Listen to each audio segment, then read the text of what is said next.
Good morning and welcome to Emerson Institute at City of Light. I'm Reverend Dr. Paul Gratz, and I'm welcoming you to our class on the Basic Principles of Science of the Mind by Frederick Bales.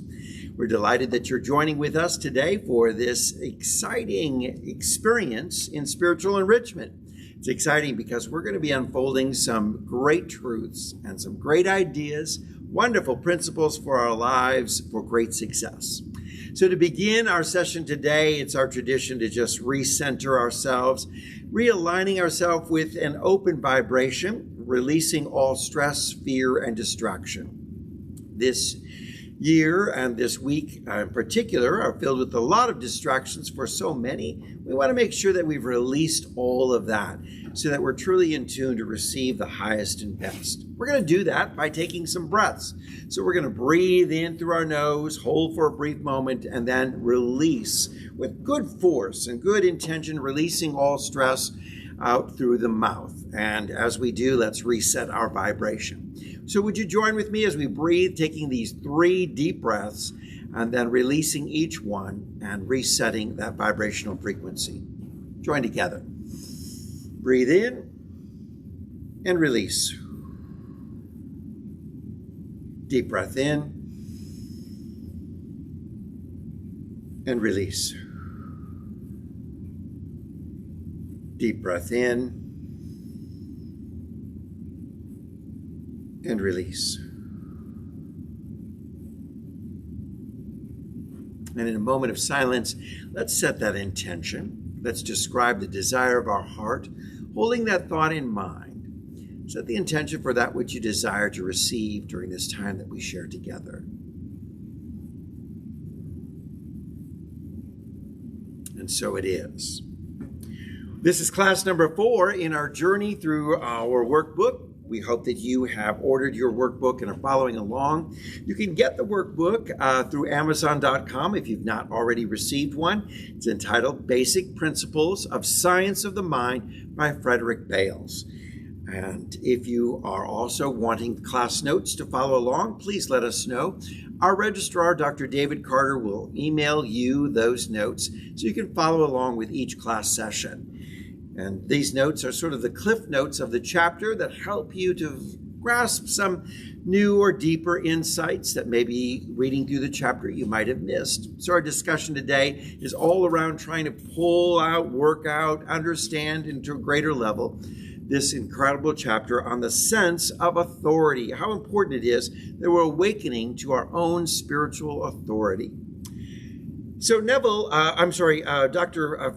Frederick Bales writes that we have seen in the past, in our past classes, the paramount thing is this creative thought. The paramount thing in this creative thought is, creative process is thought. So let's see how this applies to the healing of the physical body as we look through this chapter. So we've been focusing on the most important thing in this creative process being our thinking, our thought process. So we know that thoughts held in mind produce in like kind. So what we want to do is really examine what is our thought process? What are we thinking? So let's begin by remembering that thought not only influences form, it actually becomes form. Wait, you're going to say, how? Why? How does this happen? How can dense matter of all these material things like this tabletop or this room that we stand in, how can it emerge from thought? Well, how can solid rock then be composed of the same substance as thought, and thought being that finer vibration of spirit? Now remember, we've spoke in past classes that thought selects and says, let there be. So we understand the power of thought. We think about all kinds of things, and thought is truly then the cause. So let's just write that word down and begin to think about that. Thought being cause. It initiates. It begins to move things forward. Frederick Bales uses the illustration around this of a 3-segmented telescope. One of those telescopes that kind of expands. If you've got the first cylinder of this telescope here, and then it extends out to a second cylinder, and then a third one coming out here that shows the telescope.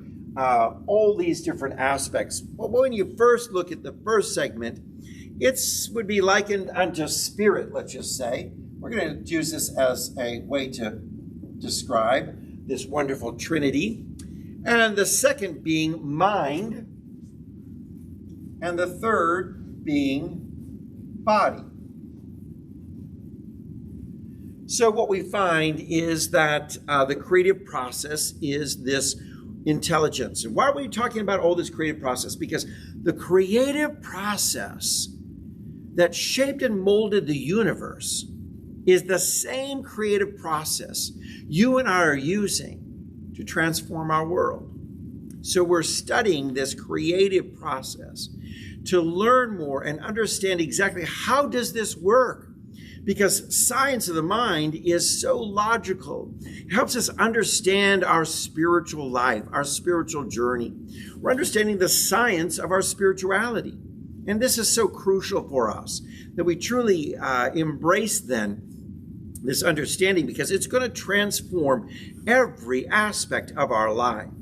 The creative process is this intelligence or spirit that is thinking and selecting. Then the intelligence is initiating in the deeper mind, and then it forms in body. So what we find is this sort of ever-expanding thing illustrated by this graphic of a three-phase telescope. Now, we also use this in previous classes to describe the three facets, that being of spirit, mind, and body. Okay? And we've also likened them onto our surface mind. Can I write the word surface here? I hope you can see it. And over here, that this is deeper mind, and that this is effect. So what we find then, we might say this is also consciousness, or conscious mind, and say conscious, and this is subconscious mind, and then this again is the effect. So these three aspects. So we're illustrating in three different ways, or two different ways here, the three aspects of the creative process and how it works. This is how the world was created. As spirit, that which is God, for Scripture says God is spirit. Spirit began to contemplate, began to think, self-contemplate, thinking about itself, thinking about its power, presence, and its ability, which instilling within mind or deeper mind, or what we might find in the human, the subconscious, a power to then initiate and bring about in the body or in the effect or in the realm of form, through law, it began to mold and create the desired form. So what we find here is that the law of mind, the law that says that which we hold in mind will produce in like kind, is this wonderful law of mind. So when we have a thought, and we hold it in deeper mind, it begins to manifest for us. So we find this wonderful cycle here, or illustrated in this telescoping thing, that spirit then begins to think, it goes into the deeper mind, and it reflects out. And we see this wonderful unfolding then in our world of the creative process. What we want to understand is that our body is thought energy in form. So again, everything is energy. We speak about that. And in particular, thought is energy. So thought energy is manifesting and bringing about things into form. The body is constantly being rebuilt. Did you know that? And every 7 years, it's being renewed. Some people believe it's even being renewed faster than that. And they estimate that approximately 1 or 1 million red blood cells alone can disappear and are replaced by new ones within our body. Every one of those cells is built under either a negative or a positive pattern of thought. So it makes sense to select the best thoughts for your health. So when we're thinking about thought as energy, and energy is now moving through with great intelligence into the cells of the body.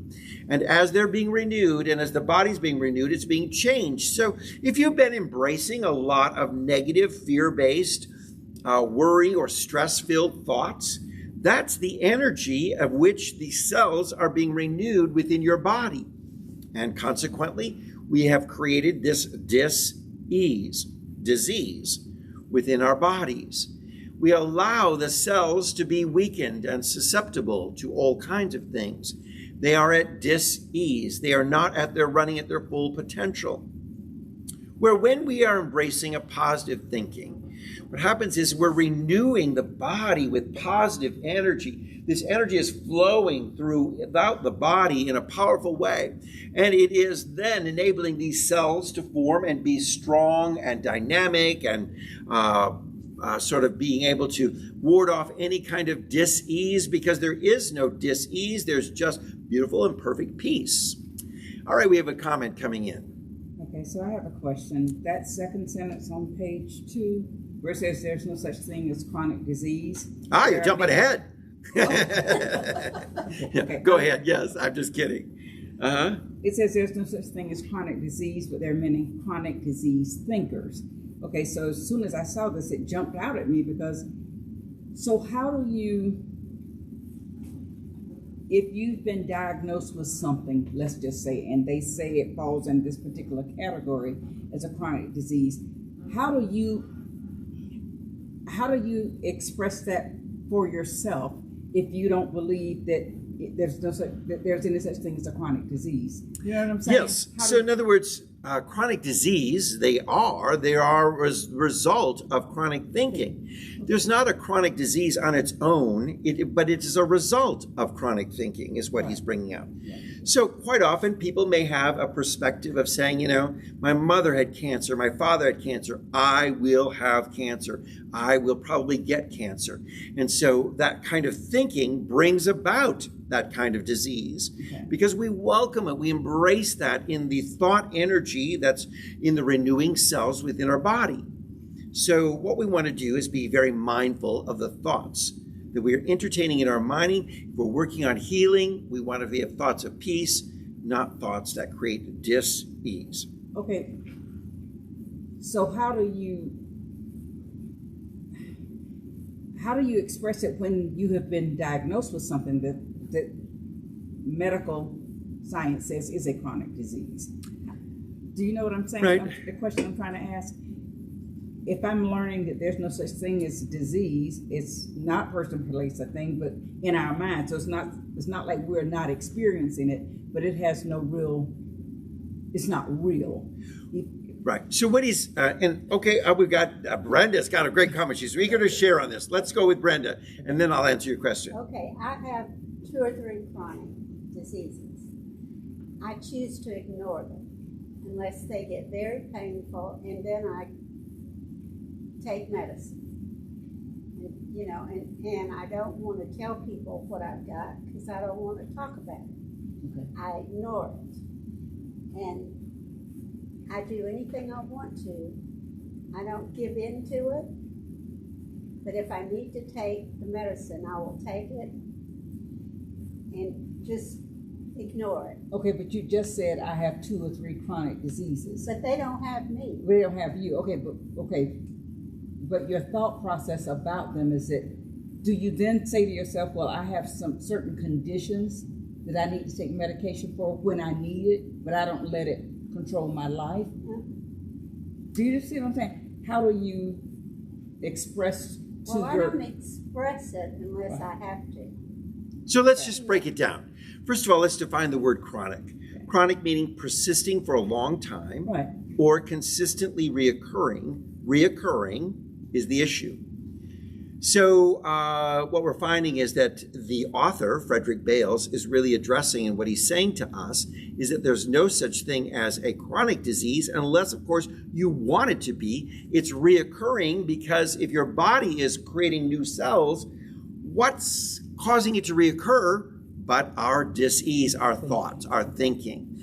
So quite often people will say, I have this disease, so they're owning it, and that ownership then is being recreated or renewing those cells in a way that is less than whole and perfect because we're owning this disease. Now, I'm going to share with you that I believe as a gay man, I struggled with HIV in the AIDS years when it was really, really prevalent. It was new up there. And, for many people who were gay, it was like, the stress of wondering, are you positive? Are you negative? You just want to say, let's just get it over with. And I think there was a prevalent thinking that was running through the through the gay community in particular, that just says, you know what, it's just a relief to know that you're HIV positive.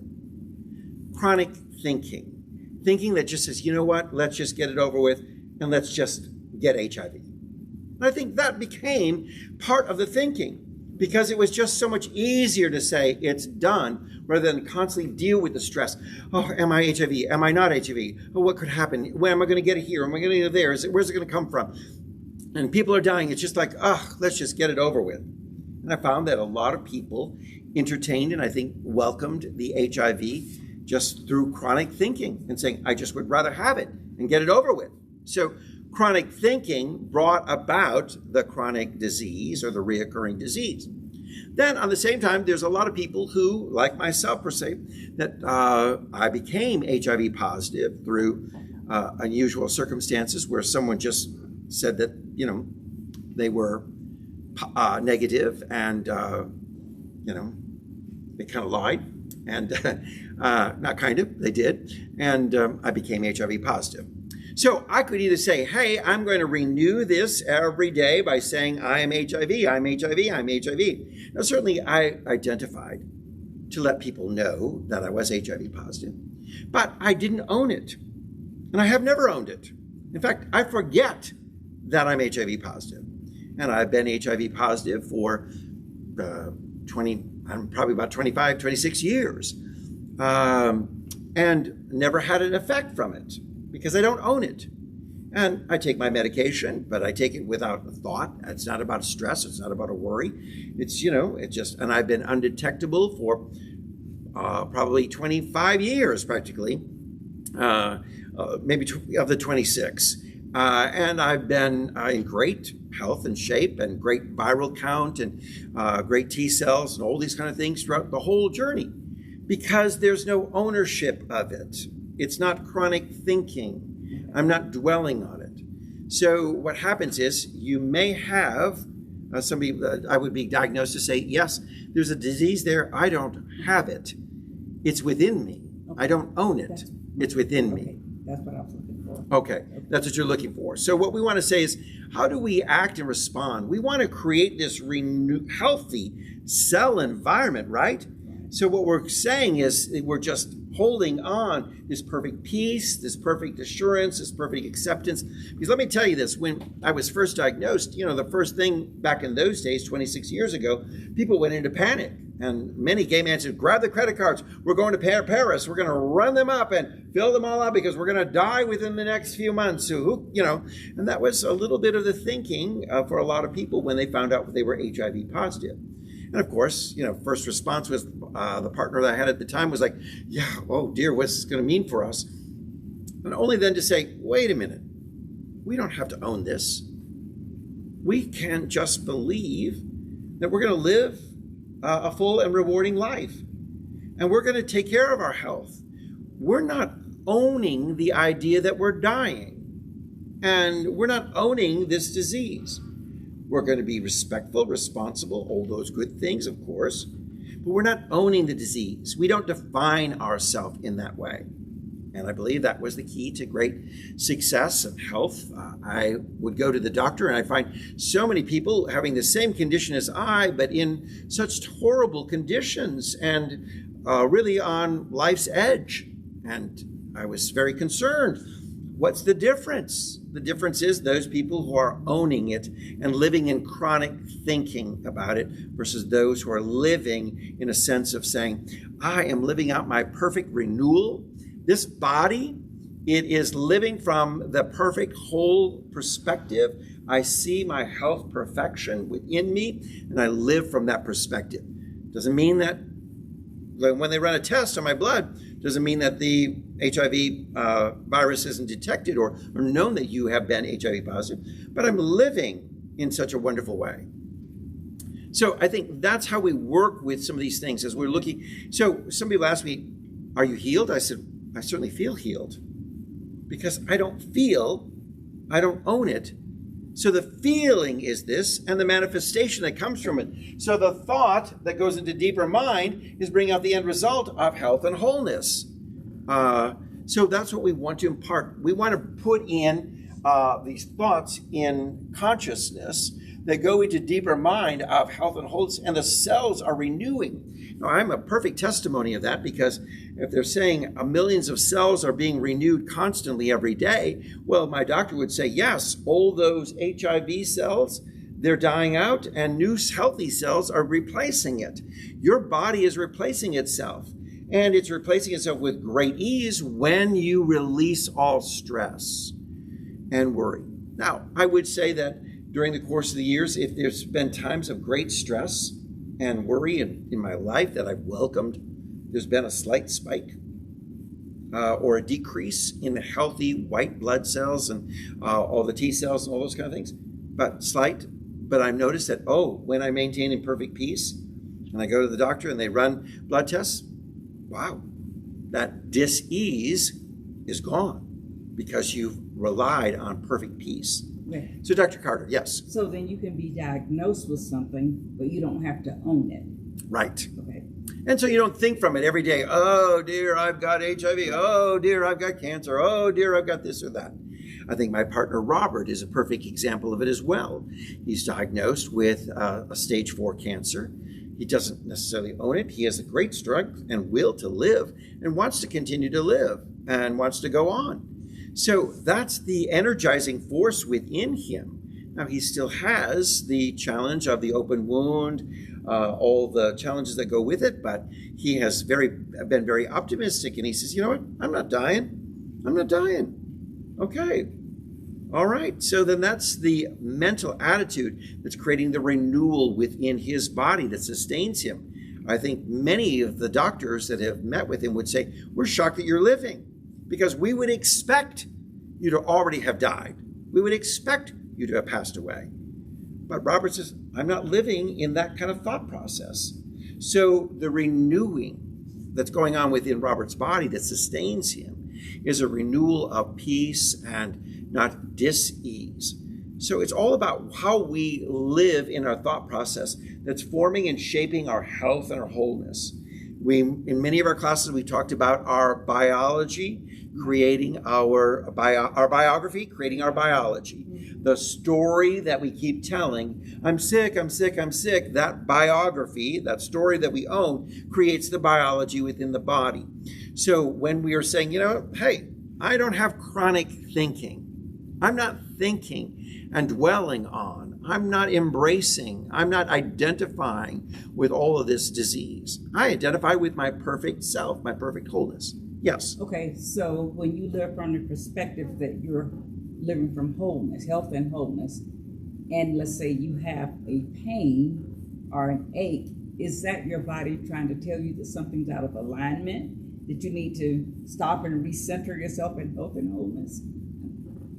Yes, well, I think that's very true, because we're constantly bringing ourselves back to this place of health and wholeness and allowing that opportunity to retreat, rethink. We're going to talk a little bit about that a little bit more, do a light touch on what this is all about in our prayer treatment. We'll talk about that in the next chapter, as well as how we can address these things where the body might be telling us something. So it's really important that we listen to our body and we're in tune with it, but we also talk back to the body and fill it with the proper energy that needs to be instilled within it. So the body may say, I'm telling you it aches here, and then we say, okay, but let's fill that ache with a newfound awareness as the cells are replacing itself and the body is being renewed and being changed. And we're looking for that complete renewal of a body in 7 years. Well, wow, 7 years is that cycle of perfection and completion. So we're excited about going through that completion and that renewal within us. All right. Ann, did you have a question? No. Okay. All right. All right. I'm going to do some reading. Okay. So what we're doing here is extremes of thought that can come into our way that can attempt to hinder our healing. We're going to discuss that. Now, the healing process does not involve our willpower or a struggle, but that the infinite thinker, the mind of God, the very infinite mind that welcomes the power and presence of the universe within, thinking all things are possible. Through that thought, then, this power works on the flesh, works on within the body, and our consciousness of healing will be greatly strengthened. But when we are entertaining all these doubts and buts and fears and limitations, that's what's going to hinder our healing. And I can't tell you how many times that we've been so ingrained in a thought that says, this sickness is too great to be healed. This is too great of a problem to be healed. And so we acquiesce to that thought. We give in to the physical realm of the thinking in this world that says, you know what, my cancer is too great for healing. My sickness is too mighty, and it's almost too impossible, not possible, but impossible for healing to happen within me. So we acquiesce, we give over to those things instead of really claiming the power of health and wholeness. Now, I'm going to tell you this. The mind power, the power of thought, the power of mind is so great. We have had so many stories of people who have overcome the physical with the power of mind. We even know of great gurus in India who have gone without food for 45 days and are in great health and feeling strong nutrition flowing within their body because it was a mind issue that they overcame the hunger pains within them.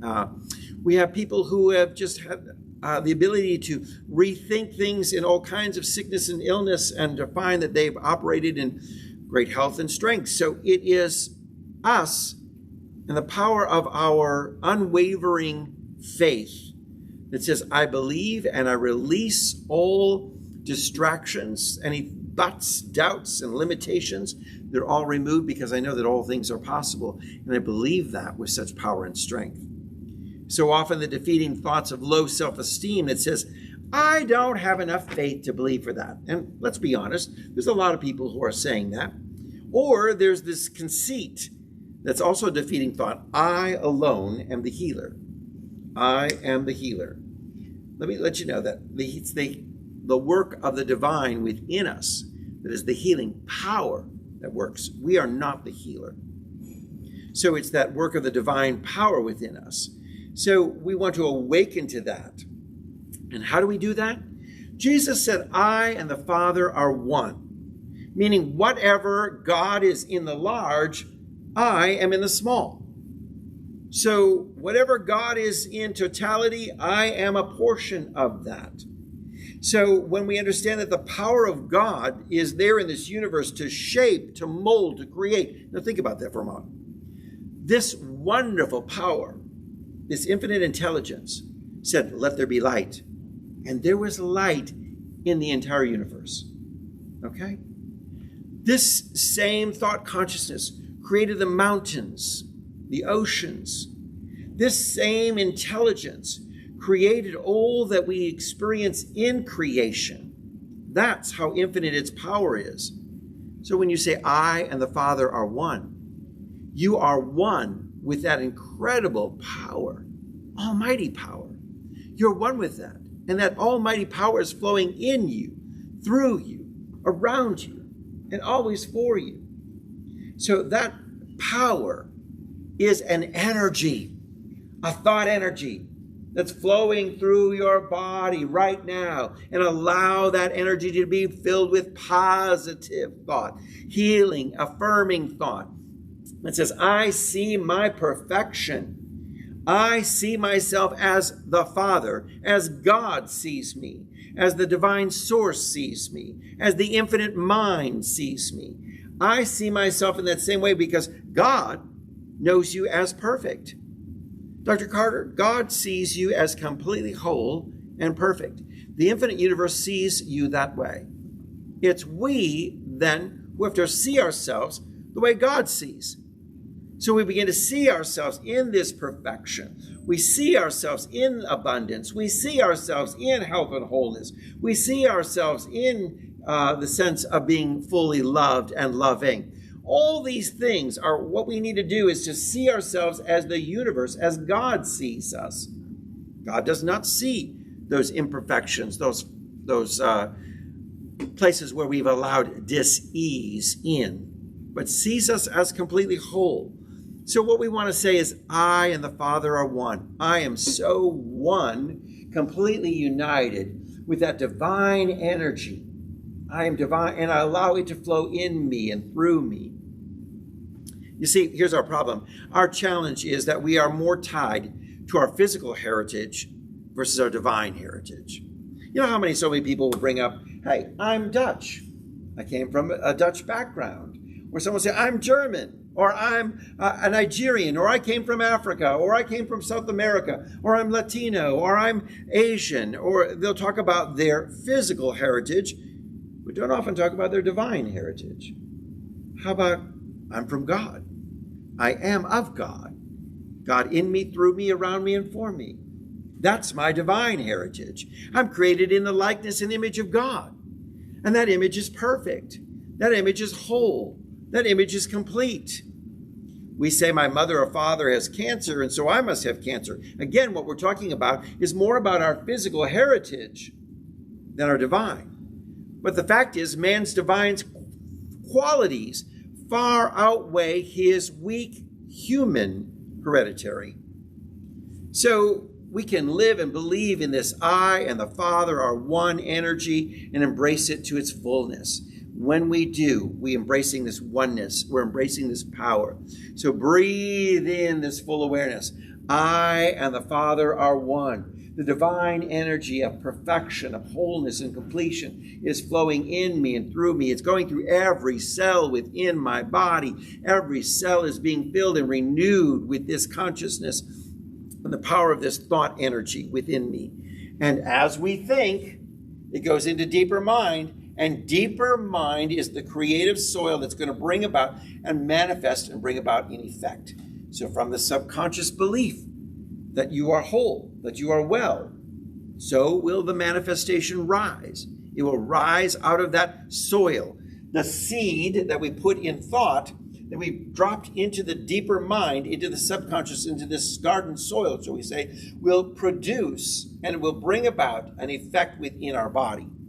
So we talk about so many healing journeys, the power of people simply believing, I'm healed.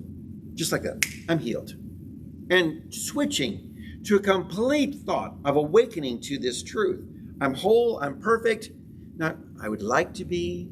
Oh, I'm working, I'm struggling to get this thought in my mind. I want to say, yes, I'm healed, but no, I'm not, no, I'm not. Yes, I'm healed, but yes, oh, no, I'm not. No. And we're struggling. That's not it at all. It's this complete belief. Healing is mine in body and soul completely. So what we want to do is live in this world in a way that we believe we are so far above the challenges of the physical world that there is no contact with or connection or relation with those challenges. So think about that I am in this wonderful world of the divine presence. That energy is renewing within me right now, in this very moment. Divine energy and strength is mine. It's flowing, it's renewing my body into complete health and wholeness. And on that thinking, I am so removed from all the challenges of this body and its physical limitations. But I'm moving and living and operating on spiritual energy. I like that because I think about, all these energy drinks. People get a Red Bull, a lot of caffeine, you get an espresso, all these kind of things, right? You feel pumped up, full of energy, right? That's within the physical body, okay? How about we take a Red Bull of God, a Red Bull of positive thinking. We drink in this positive energy. The energy of God, of the divine, is working in me right now. Woo! I'm pumped up. I'm feeling it. I'm ready to go. I had me a God espresso. I had me this wonderful power of thinking. It's energizing me. Woo! I'm ready to bounce off the walls. That's how excited I am. Well, that's the kind of thing that we want to entertain, that we are so far above the challenges. Now, it is so illustrated for us in this beautiful story of Jesus inviting Peter to step out of the boat and walk on water. Okay? We think about the water being symbolizing all that chaotic thought, the waves, all of the chaotic thinking of this world. And to rise and to walk above that is so beautiful. But that's the calling of our life. And Peter responds and said, if this be you, Christ, if this be the Christ consciousness that I'm to hold in mind and the way I'm supposed to believe and operate, I see you walking on the water, that I too will do so.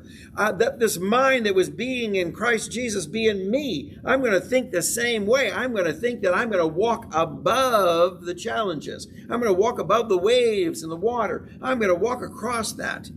And what happens? He does. He does. But what happens as he takes his thoughts off of that, back into the physical realm, he begins to sink into the waters.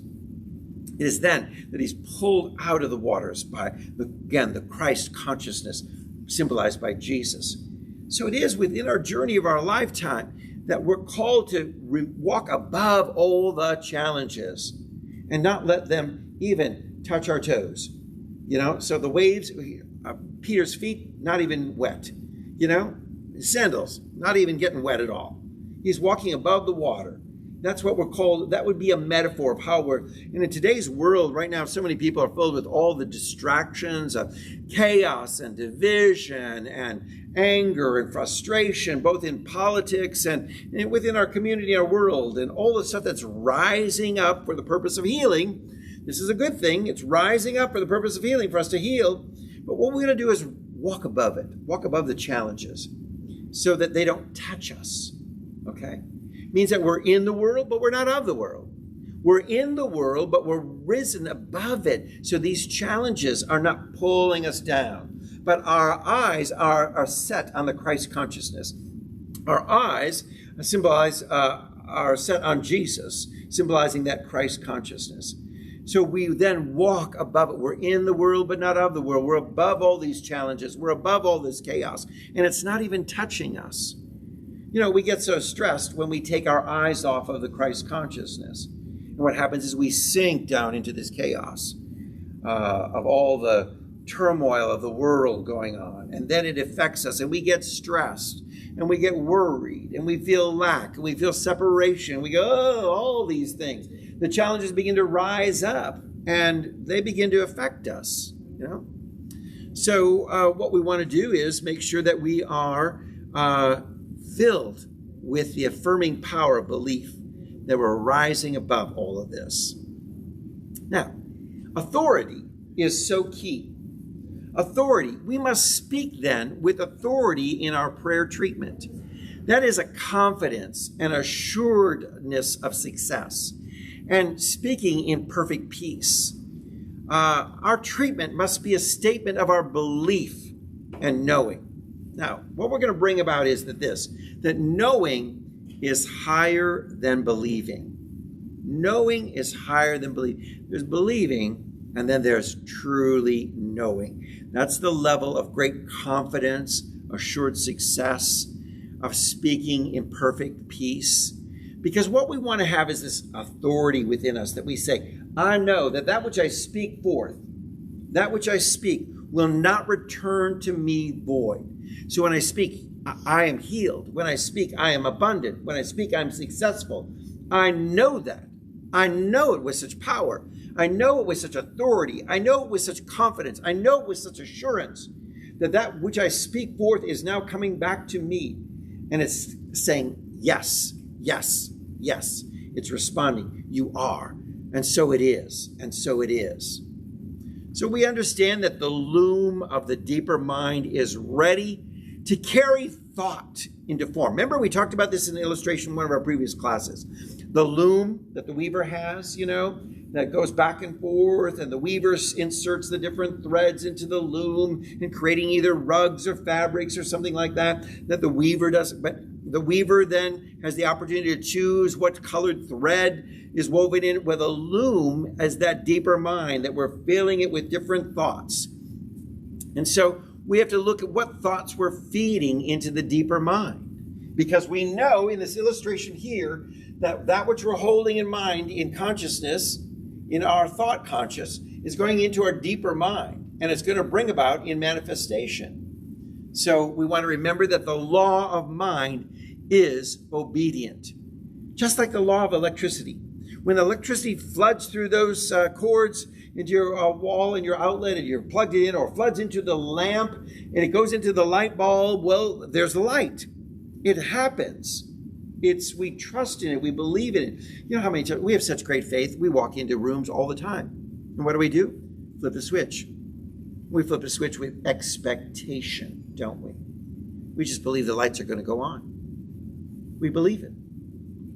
I don't know a single person who walks up to the light switch and goes, gee, I wonder if it's going to work or not.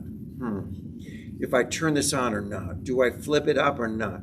Do I turn this? And what if it doesn't work? And it may not work. You know what? Maybe I better not touch it. Maybe I better not turn the light on, because it's probably not going to work for me. No, we exercise that faith on a day-to-day basis with such confidence, such assurance. And that's exactly what we're called to do for our life, that we just reach out and speak the word as if we're reaching out and touching the light switch and turn it on. And we just know it's going to be there. Ann, did you have a comment?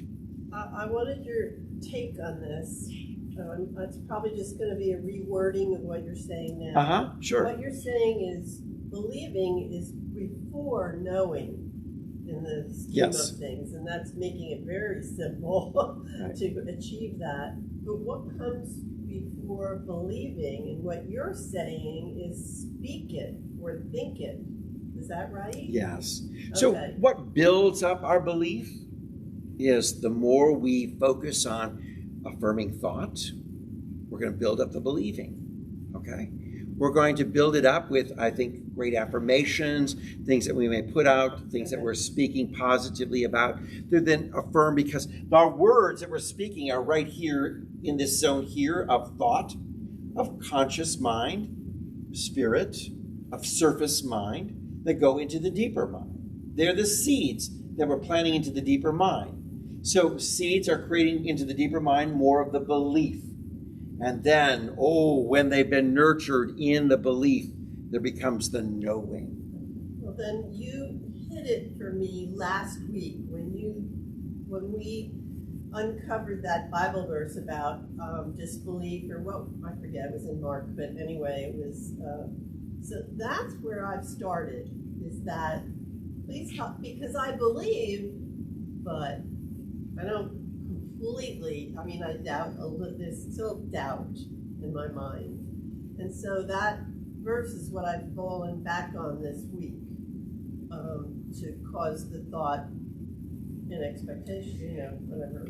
And what helps us in the power of believing more and more is to believe for things and start simple and exercise your faith. Exercise the power of your believing.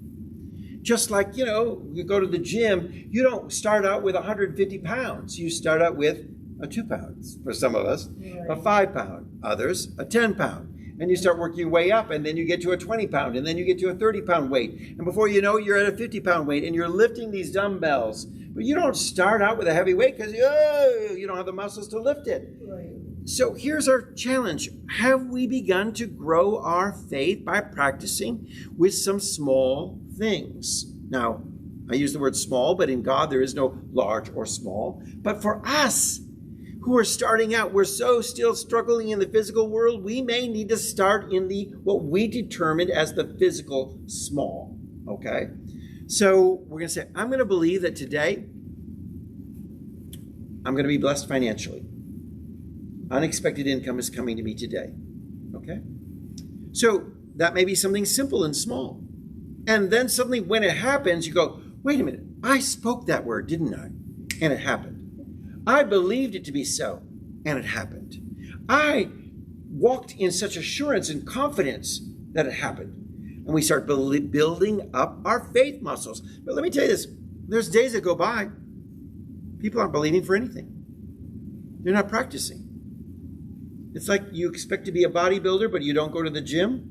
Oh, I'm going to tell you, if you want to be a bodybuilder, you're going to have to go to the gym every day, frequently. You're going to have to do something to keep building that muscle. So if you want to be a person of great faith and a great manifester, what do? You practice your faith every day. You don't say, oh, well, today is faith vacation day.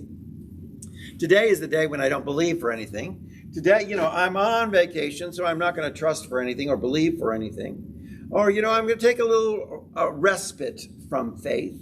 I'm going to take some time off. Maybe I'll take a year or two and I just won't manifest. No, we're called to manifest daily, every single day of our life. This is our faith life. We're called to expand and grow and develop. So start with something small. Build on that.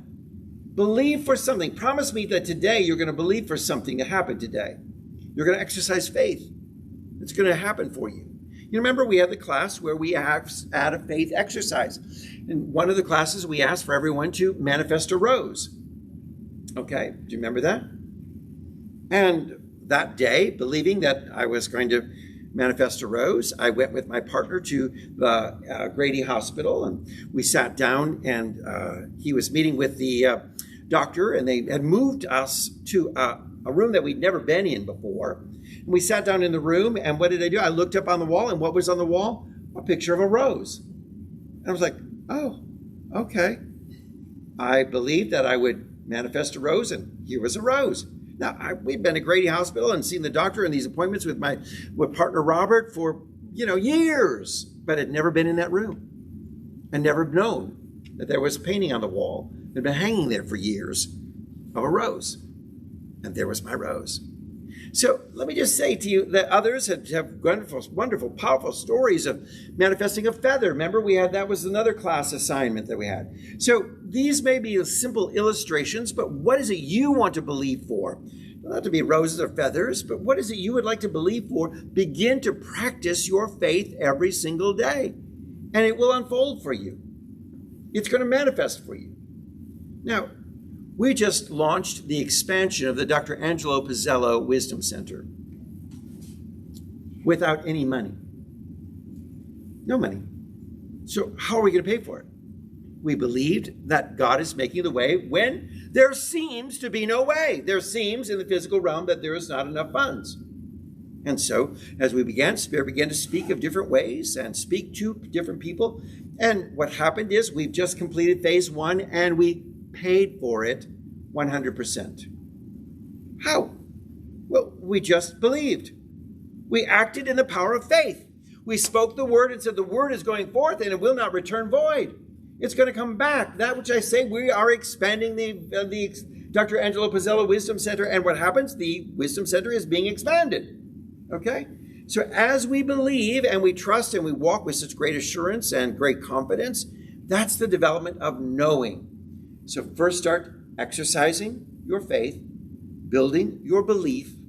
Your belief will become so strong, you now move into confidence of great knowing.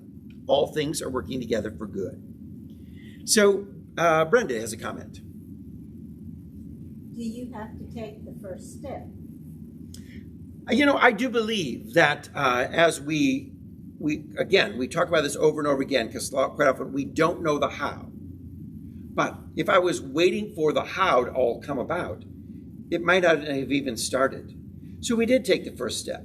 And we called the contractor, we got the bids, so we knew in consciousness a little bit what we may need financially. We began to take that first step to get everything moving forward, yes.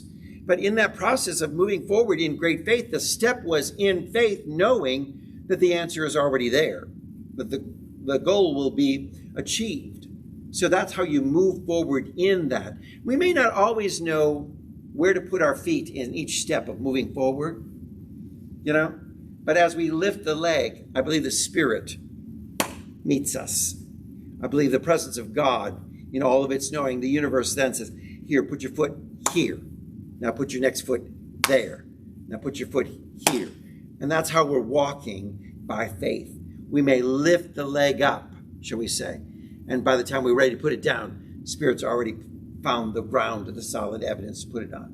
And Okay, so I looked up Mark 9:24. yes, The whole thing is, and straightway the father of the child cried out and said with tears, Lord, I believe, help thou mine unbelief. right. And so even though he was proclaiming he believed, he wasn't 100% there. Right. But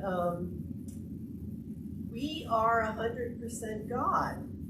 So I believe that we can fall back on that, and that eventually we can get it through our heads that we do believe 100%.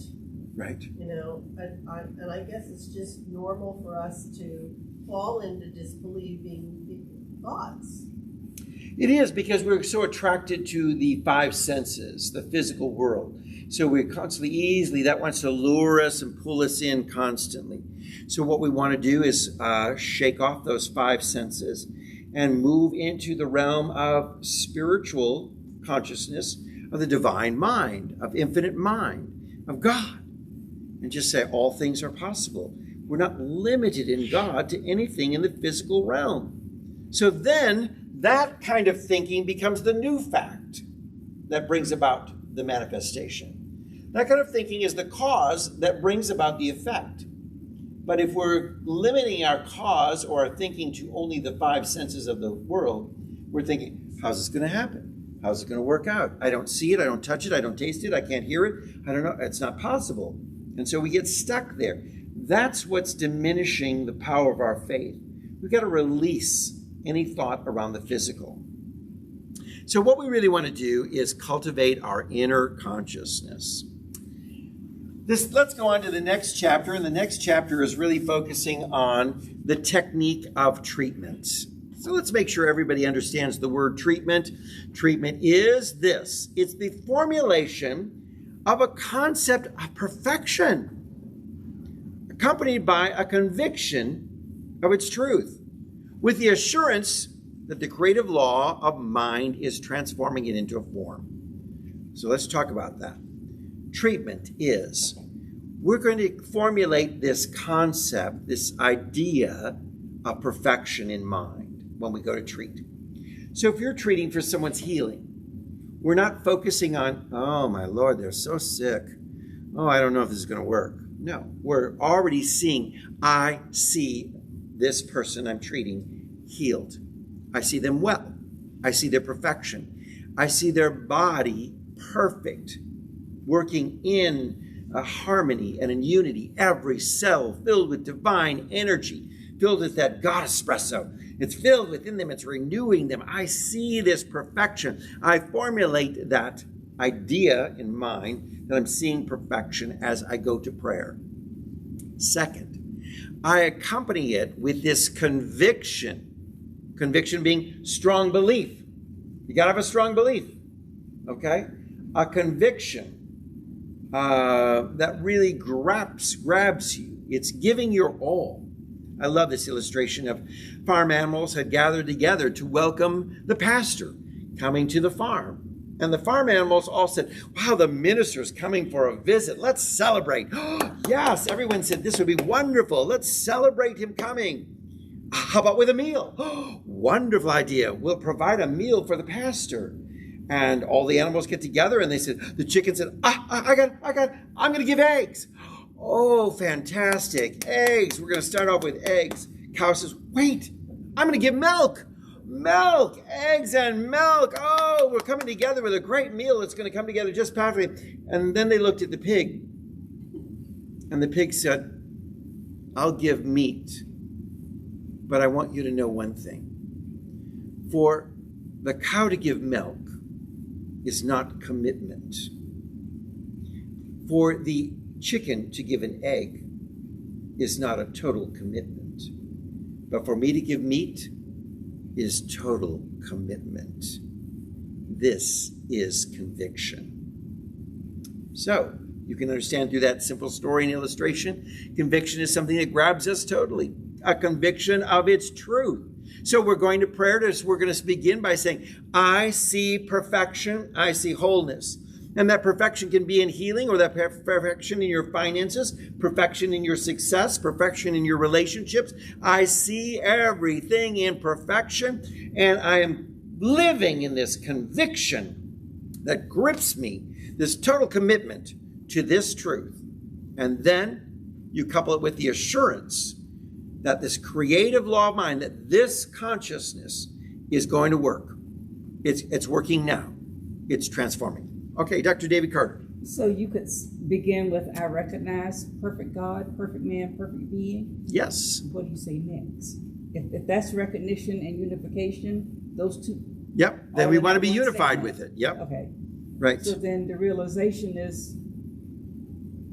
is that creative mind is at work. Okay. That is transforming. And then with gratitude, we express it and seal the deal with releasing. Okay. Yep.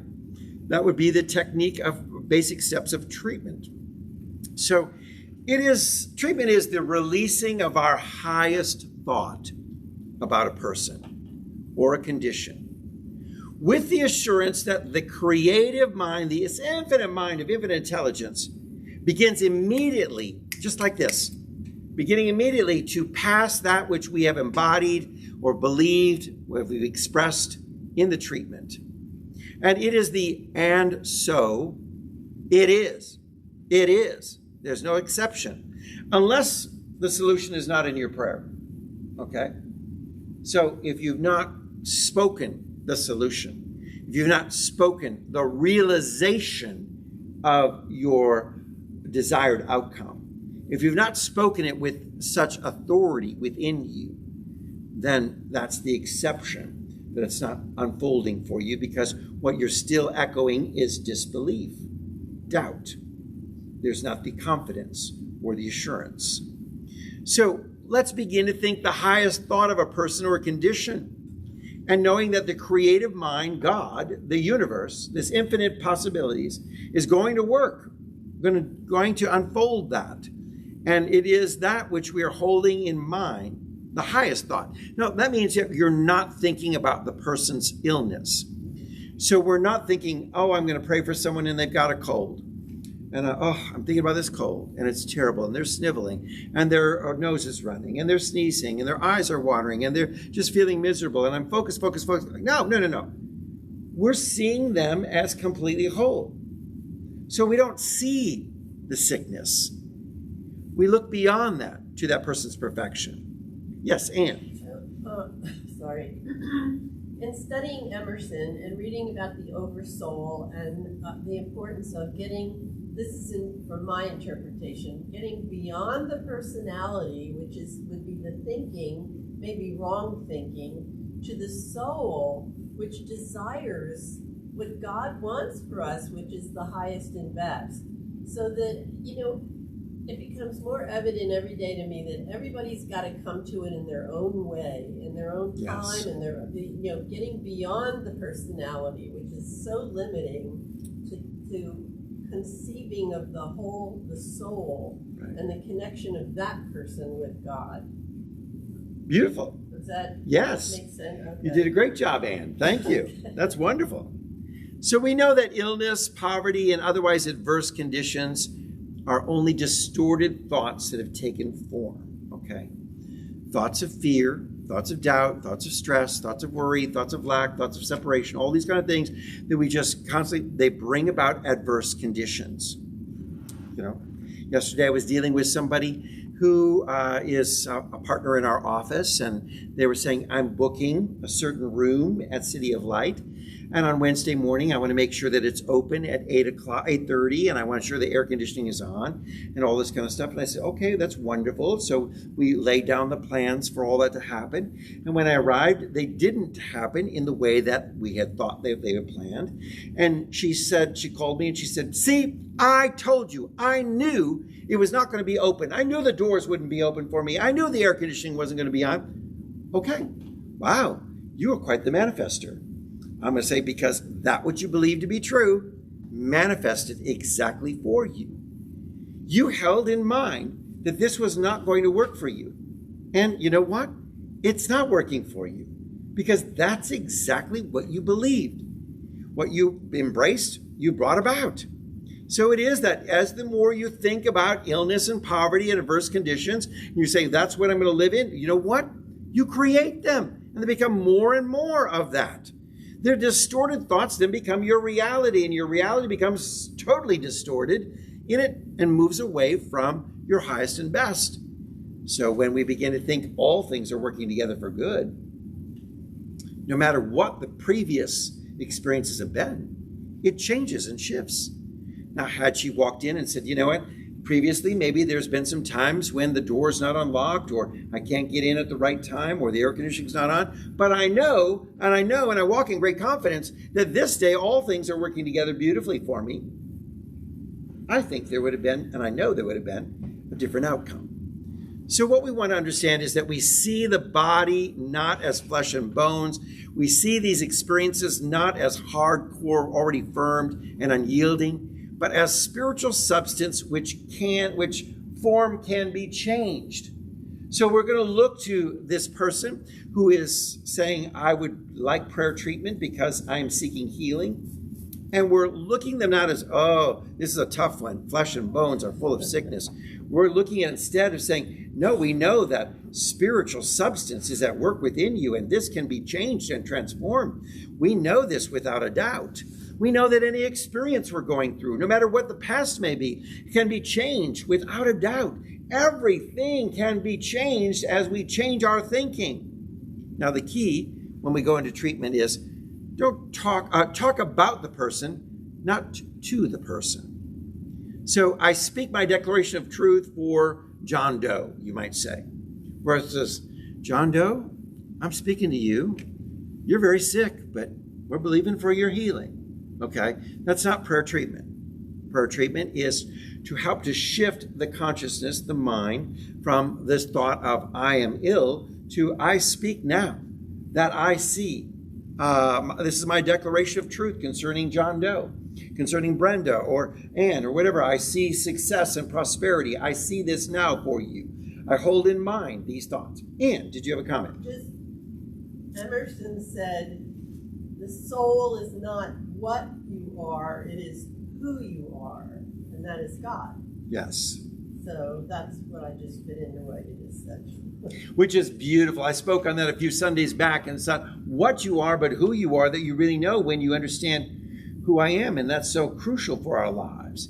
I am the divine revelation of God. So the power of God is working in me. It's not what I am, it's who I am. And see, because the what, we may think, well, what is, I'm Paul Gretz, I'm in this body, I'm of this age, or of this size, or of this capability. No, I know who I am. I know I am the divine creation. That shifts everything, because I'm thinking then from the perspective of unlimited possibilities versus hindrance. So remember that we're dealing with limitless power that can heal instantly and would always heal instantly, except for the barrier of our time thought. We put times on things. And some other obstructions in the human consciousness that may rise up of fear and doubt or questioning that may slow down the process. But this healing power is available to us right here, right now, in this moment. It's available. It's just that quick. We hold it back. We restrict it. And we restrict it in the consciousness of our time. So we're thinking, oh, we dwell in time. The universe does not dwell in time. So for the universe right now could be 1,000 years. But we're thinking, 1,000 years and how long that may be. But that 1,000 years could be down to 1 second. Does that make sense? Everybody with us there? Okay. So the author offers this concerning prayer treatment, and I know the big question for a lot of people is, how often do we offer prayer treatment on something? Well, he's suggesting offer prayer treatment 3 times a day. Well, there may be that morning, noon, and night kind of aspect that we're affirming over and over again, but always making sure that you release the treatment into the infinite mind so that you're not holding on to the issue. You're not still struggling with it. You're not still holding on to the problem, but you've released the problem knowing that all things are working together for good. So what we want to do is that sometimes people think, well, maybe I need to treat every hour in the hour, and that we may be treating too often. And the reason could be is that we've probably not really released it. And so we're still holding on to it. And that's why we're addressing it. So he's saying 3 times a day might be your fullness or your max. If you really feel like you've treated successfully and you've released it 100%, then you may not need to treat on it again. You may not need to bring it up. But here's what your comment was earlier. Go back and touch on it lightly. And touching on it lightly is saying, well, I'm glad the infinite mind is working for my highest and best. It's sort of speaking that affirmative without doing another treatment, but speaking the affirmation. So we may say that when pain rises up, we just go back to that initial treatment. I am whole, I am well, I am walking in perfection. Oh, I feel that little twinge. I'm going to speak to that twinge and say, I'm glad that infinite mind is working for my highest and best. I'm glad that that healing is facilitating. And that may just be a pain that's readjusting, realigning, getting ready. And I welcome that. Maybe that pain is there just to say, oh no, that I'm still sick. No, it's realignment and everything's falling into place and, kind of needed to be just readjusted a little bit. Or maybe there's something happening within my body that's correcting itself. And there may be a little twinge of pain that's just correct. So let's just take the affirmative and say, oh, there it is, that old pain. I must be sick again. I must be in agony. Back pain is hurting me again. Oh boy, and we're reclaiming it. No, we're saying, oh no. Oh, that little twinge? Oh, that's just muscles realigning itself. Infinite power, infinite mind is at work, and it's realigning, and it's working for my highest and best. So that's where we might just touch on it lightly, rather than going back into doing full prayer treatment, provided that we have released in great faith that all things are accomplished, and so it is. And so I tried that. I am whole, I am pain-free, blah, blah, blah. And that didn't go to the depths that what you said just a little while ago, and this is going to be on my takeaways, so don't ask me. All right. That according to the creative power that I am manifesting, and that is is going to be a step back for me into the disbelief. That's going to be my new affirmation. When I get pain in my back and my hip, I'm just going to simply not deny it. I'm just going to say, I am manifesting. Beautiful. Okay? Yes. Okay. It's working. I'm manifesting now. It's at work. It's at work. Yep. And that pain may just remind me that, oh, yep, it's realigning. It's just getting back in place. Back pain is just realigning itself, and I'm so grateful for my spine, maybe just realigning, muscles maybe just relaxing and letting loose, and all this tension that was in the body is going away, and I'm feeling this complete wholeness. So we're just affirming, I'm glad. Infinite mind is working. I'm manifesting. I'm manifesting. Yeah. I love that. It is working within me. Now, let's talk about some prayer treatments in different styles. And here's a simple style of prayer treatment. It's called the realization method. Here's where it's really important that we exercise these steps. We realize the nothingness of this condition. Okay? So, the nothingness. Okay, I got back pain. There is nothingness in this condition. Okay? I realize the nothingness to my HIV positive status. The nothingness to it.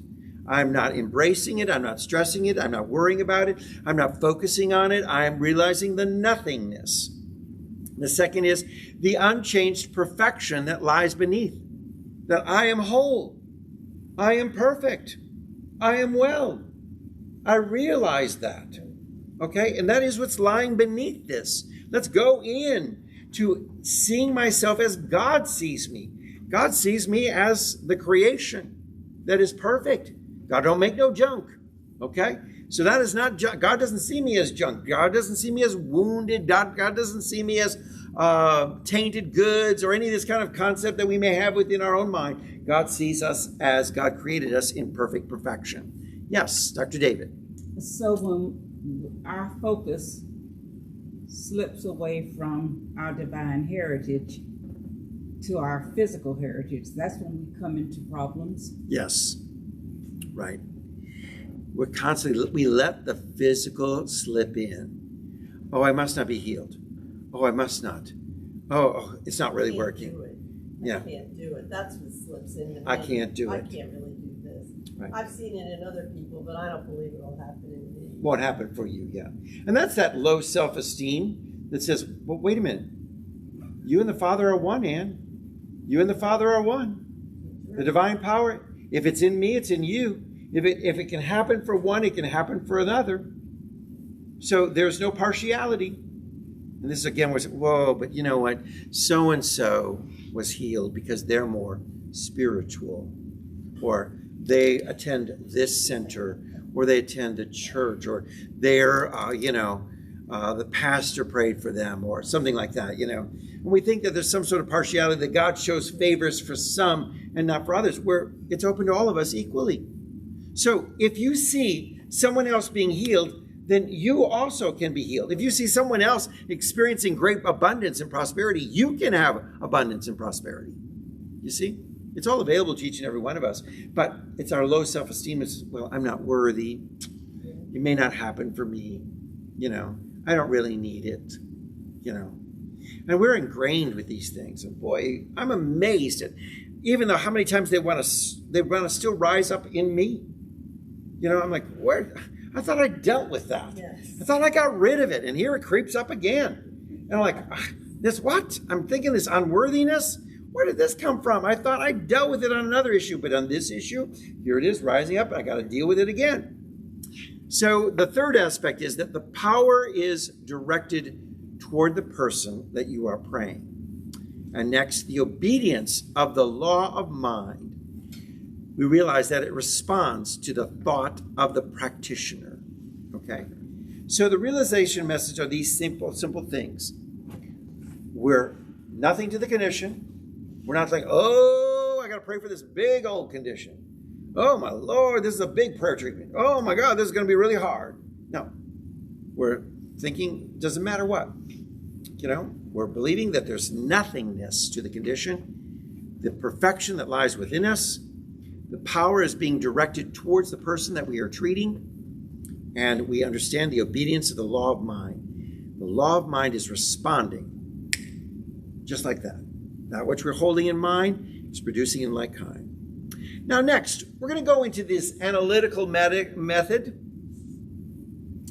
and it is broken down into 7 steps. We're going to address just 2 of them in our class today, so join us next week as we continue on with the other 5. So what we want to look in are these extended 7 steps. And the first is relaxation, okay? Relax. How important that is. Let me tell you this. When we go into prayer, sometimes we're taking with us all of the challenges in the world. We're taking all of the tension and stress. And being relaxed in a mental and emotional state is so important. So what does that mean? Well, the Bible says, when you go to pray, when you come to the altar, in a New Testament passage, it says, if you have aught with your brother, if you have a problem, a disagreement, an argument with somebody, or you're angry at someone, leave your gift at the altar and go first and correct that, and then come back and offer your gift. Why? This is so important. What we're doing is creating relaxation of the spirit, of the energy within as we go into prayer. So we want to clean out. We want to cleanse the inner life. We want to cleanse our emotions and our mental state.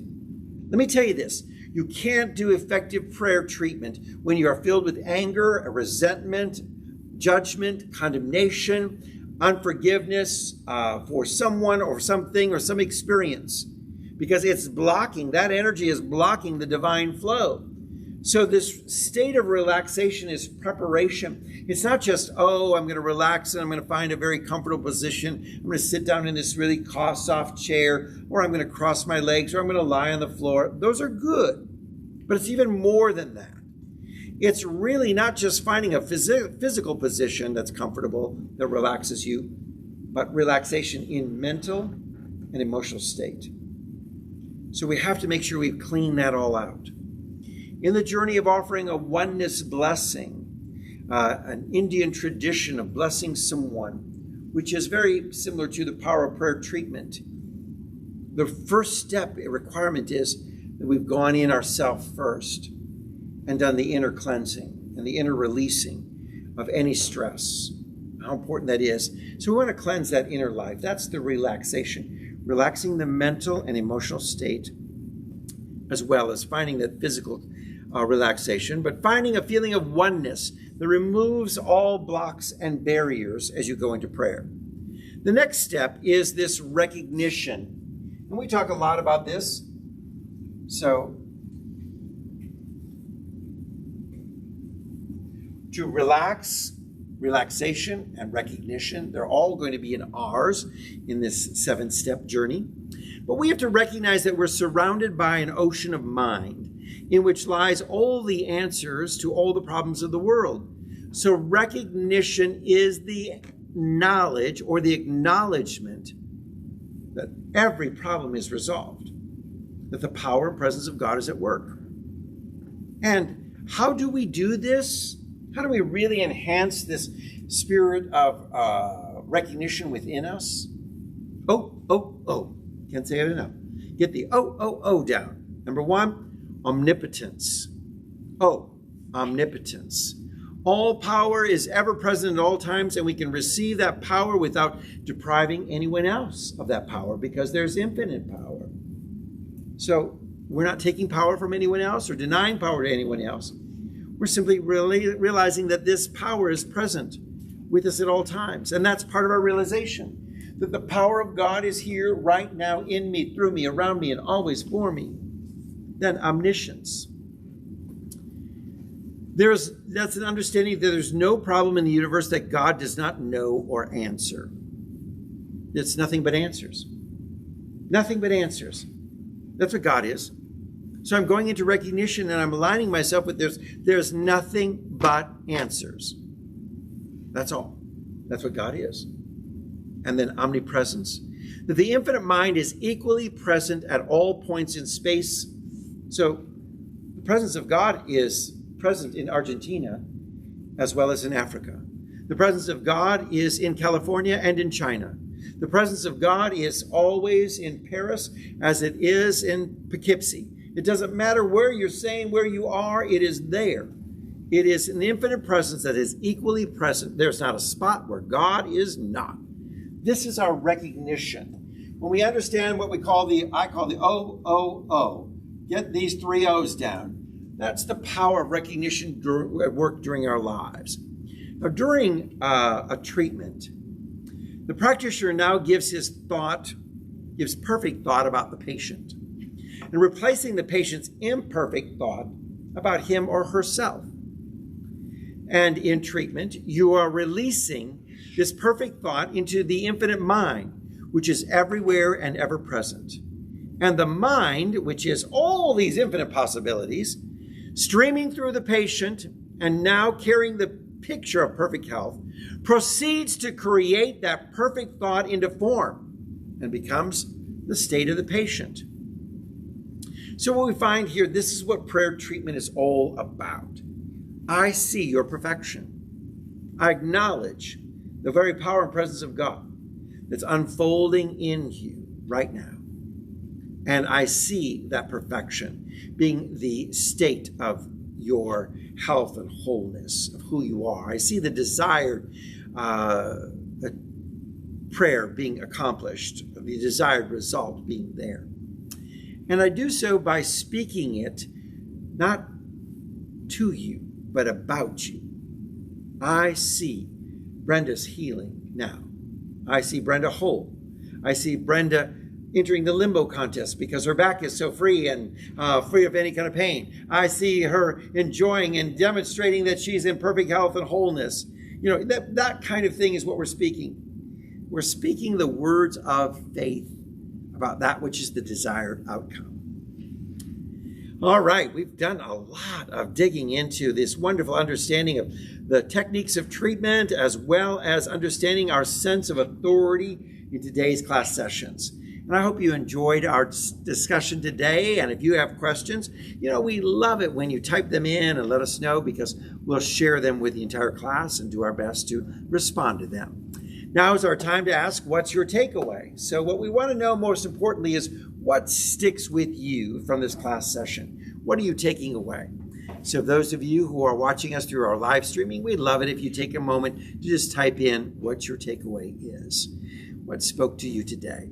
And while we're waiting to hear from you, let's go around our classroom and we're going to ask our students who are present in our space to offer what their takeaway is verbally.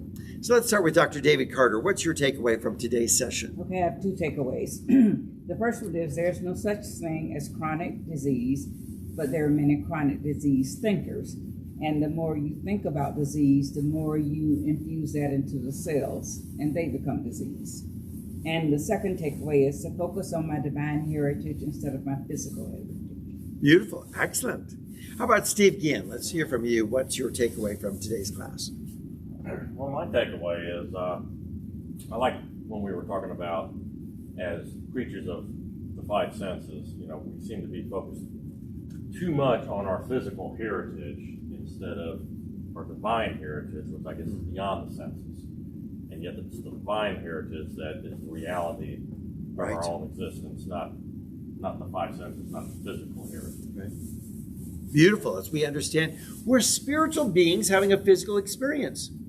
Not physical beings trying to have a spiritual experience, but we are spiritual beings. So if we see everything from that perspective, everything changes. Brenda, what's your takeaway? It helped be reminded today that when I go into prayer treatment, I have to make sure that I am okay with everybody I know. Mm-hmm. I hold no bad feelings. I hold nothing that would be negative before I start. And sometimes I forget to do that, so that's a good reminder.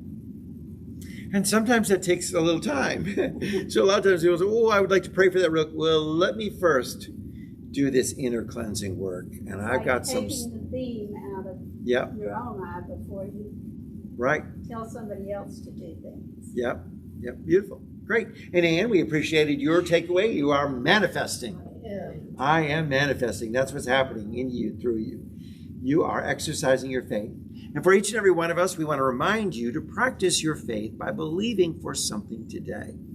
Practice that faith in some way. Build those faith muscles. Build them up by beginning with something small and then reaffirming, wait a minute, I believed and it was so. I can believe for something greater. And I'm going to build on that power of knowing till it strengthens and becomes so strong within me. Are there any other takeaways from our students today?